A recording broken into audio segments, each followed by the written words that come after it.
Hi guys! Ayan, nagbabalik po. It's Perry Coronel Mitsubishi, your sales agent here at Peak Motors sa Ciudad Santos, Tondo, Manila. And for today's video guys, ayan, pag-uusapan po natin ang mga requirements na kailangan kung tayo po ay mag-a-apply. Ayan, kung ikaw po ay OFW, business owner, VA, pwedeng-pwede na rin po dito, and locally employed. Pero this time, mag-focus po muna tayo sa locally employed na requirement. Ayan, kung ikaw or tayo ay nagtatrabaho po dito sa Pilipinas. So, huwag na po natin patagalin. Ito po yung mga kailangan na requirement para po makapag-apply ng car loan. So, una, ayan, for the local employed na to una is ito po, 2 government valid issued ID.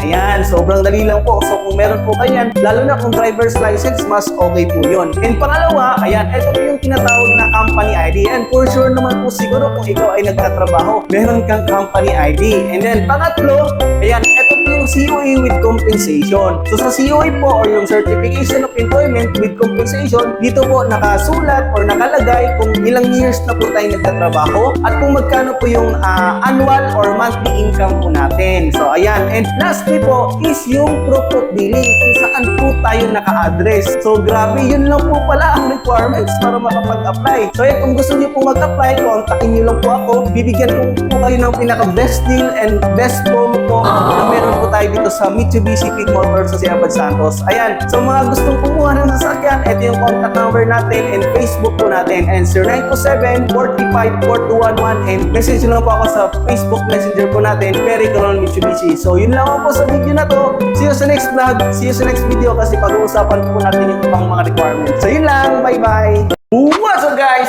Welcome back again to my YouTube, TikTok, and Facebook channel guys.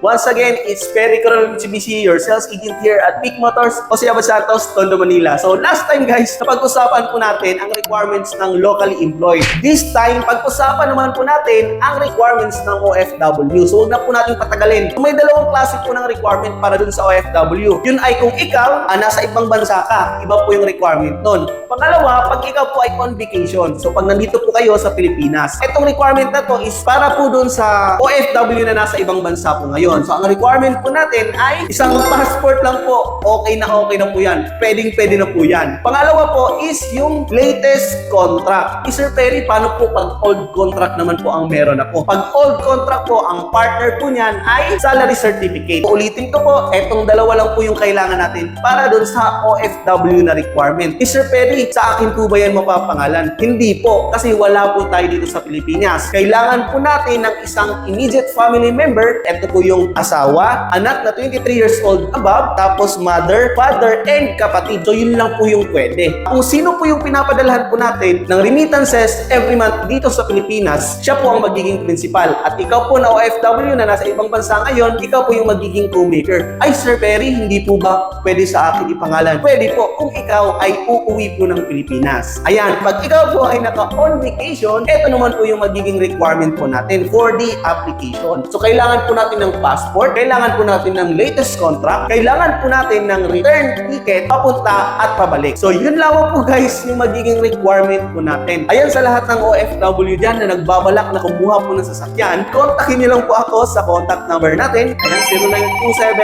0927-435-4211 at i-message niyo lang po ako sa Facebook Messenger po natin, Perry Coronel Mitsubishi. Stay tuned kasi meron pa tayong pag-uusapan ng mga requirement, yung VA at yung business owner naman. Yun lamang po sa video na to. See you sa next vlog. See you sa next video. Bye-bye! What's up guys? Welcome back again to my YouTube, TikTok, and Facebook channel. Ayan, so last time guys, naitakil po natin ang requirement po ng locally employed and OFW. This time guys, pag-usapan po natin ang requirement po ng business owner. So wag na po nating patagalin, no? So simulan na po natin. Meron po tayong 4 na requirement na kailangan para po sa business owner. So una, syempre hindi po mawawala guys ang mga IDs. 2 or more government valid issued ID po yung kailangan. Pangalawa, ito po yung tinatawag na DTI permit. So napakadali lang po kumuha ng DTI permit guys. Nasa 250 pesos lang yan online. Pangatlo is ito yung proof of income na tinatawag. Ito na yung kung saan po pumapasok yung income natin sa business. So yun po yung kailangan. Example po dyan is yung bank statement. At least kailangan po natin ng 6 months na latest na bank statement. Yung flow po ng income po ng business po natin, in and out. So, ganun po siya. Paano naman yan, Sir Perry, kung wala naman akong bank statement kasi or cash lang po yung basis po yung business ko? Okay lang po yan. Kailangan lang po nating mag-provide po ng